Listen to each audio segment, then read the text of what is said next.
comment about how the Princess of Wales had abandoned her early years project. So I wanted to challenge that. Let's talk Mm, about Catherine's new campaign for preschoolers, because if you actually look into it, it's pretty impressive. it is, and I don't sometimes understand why these negative comments pop up or these negative pieces. Sometimes you just think people do not have anything better to do. Let's just remember that the Princess of Wales is in remission from cancer. She's actually currently on summer holiday with her children, but that hasn't stopped her from carrying out a visit, and this is all to promote a new element to her very well known work around young people, the early years campaign. This is called Happy Little Minds, and it's really targeted at the youngest of children in the UK. So preschoolers, that sort of, I think you call it kindergarten, we call it nursery, and those children who are around 3 and 4. And it's a new initiative that started up in Tower Hamlets and in Hackney. I think it's fair to say that they're both quite deprived areas of London. And it's a non-profit organisation. And as we're seeing with the Prince and Princess of Wales, they're bringing their charitable works together. So they're working with Bernardo's Children's Charity and Place to Be, of which Catherine is a patron.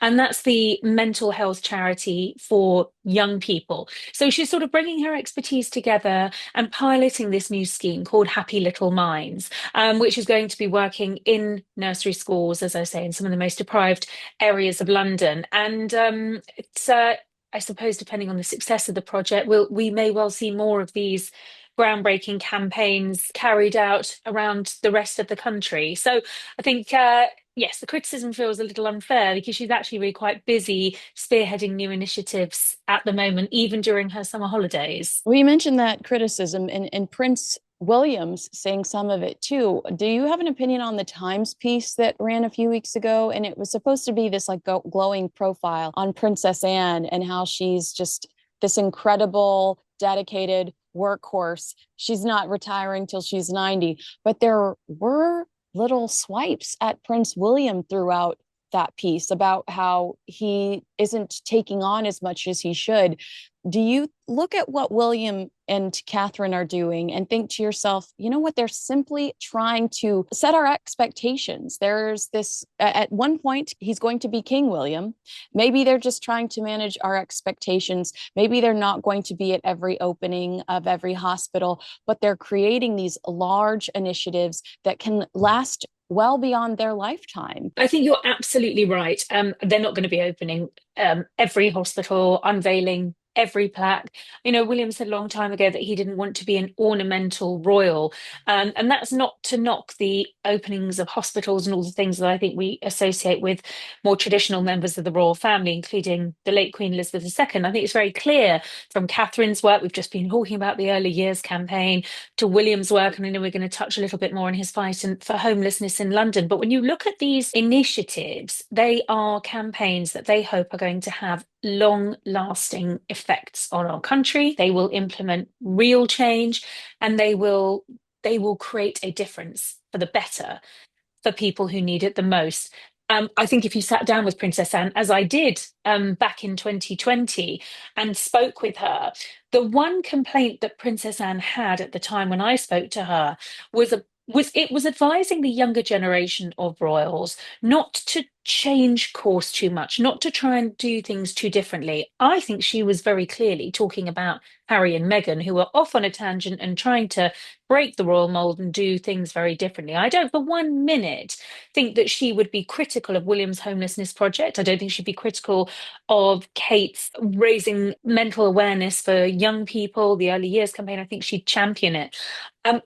Princess Anne has said she's not going to retire anytime soon.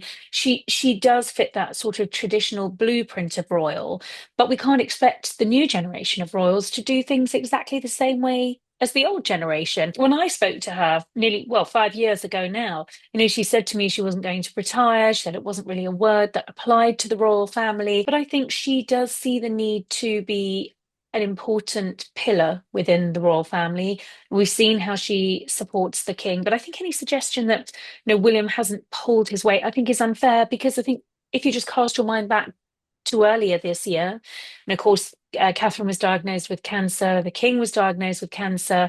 The two senior members of the royal family who I think were really more than pulling their weight and really keeping the show on the roll were the Queen, Queen Camilla, and William. At a time for William when it must have been terribly, terribly difficult because of what his wife was going through. So I think, yes, to a degree, they're managing expectations. I think more than that, they're doing things their way.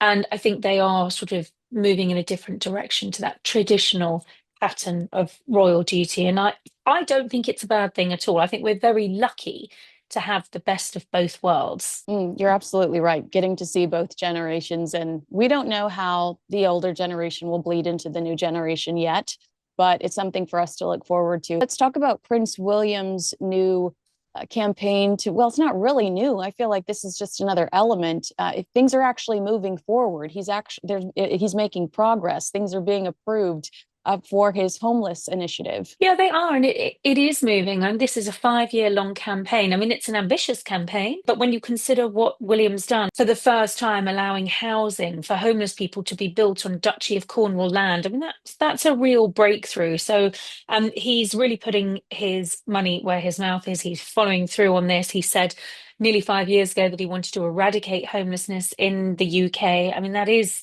a tall order. I'm not sure he's going to achieve that, but he's certainly changing the landscape. And now in Lambeth, which is in South London, 16 new homes are set to be built in a partnership with his Duchy of Cornwall land and the Centrepoint charity. So a bit like we were saying, Kinsey, with Kate and her charities, these sort of merging together, these consolidating of their charities and their organisations to really make a difference. And actually, Duchy of Cornwall, when you consider all that land that the Duchy of Cornwall has, and Centrepoint, the biggest homeless charity in the UK, it's just a genius pairing. And Lambeth is the third area to have this type of new housing, following Aberdeen in Scotland and Sheffield in the north of England. So it's exciting, I think, for William. It's absolutely changing lives. It is homing people who are vulnerable. This is working for people within the age of 18 to 25 in the Lambeth area. Homeward says that it's going to provide affordable homes that act as a bridge between supported accommodation and the private rented sector. So it's trying to get homeless people out of shelters and into something more permanent, with a rent that they can afford, so that they can actually no longer be homeless and get onto the job ladder, afford to pay their rent, and have a permanent roof over their heads. Not to go back, but when I look at something like this, and these, like you said, this is a 5 year plan. Sometimes I wonder if these larger initiatives, and of course, yes, I know it's about Prince William's legacy. I know that this is a wonderful reflection on him and early years Catherine, the Princess of Wales. But I also wonder if they're trying to set their children up to have something that they can easily slide into. So we don't have a Prince Andrew. So we don't have a Prince Harry. There are all of these really creative, powerful campaigns that are happening that can live beyond their lifetime that I think their children could easily slide into and campaign and work with and find their purpose. Yes, I mean, I think they will probably encourage their children to go and find their own philanthropic ventures and what resonates with them. I think they will encourage that independence. But I think you're right in that they're sort of showing them a template, they're giving them a foundation. So if we take William's Earthshot Foundation, which is, it is his equivalent of the moonshot, it is his vision to save the planet. That's not something that he's going to be able to do on his own. That's something that can be continued by the next generation, of course, George's generation.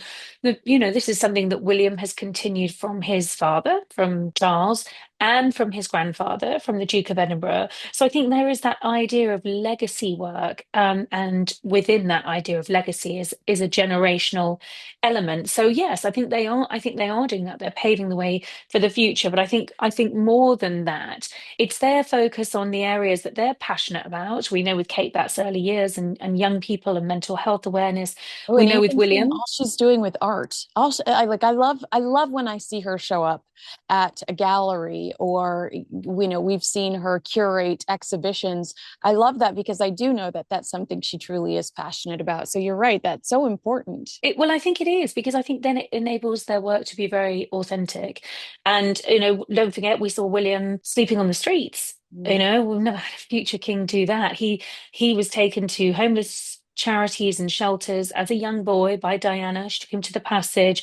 These were experiences that have clearly stayed with him, that have shaped who he is, that have shaped the work that he's doing today. And I think you're probably right. He will want George and Charlotte and Louis to continue being passionate about those things. And if there is a lifelong campaign for environmentalism or a 10-year campaign, because hopefully it won't be lifelong, to eradicate homelessness in Britain, he will want his children to continue in his footsteps. All right, we'll see you again next week. Thanks so much, everyone.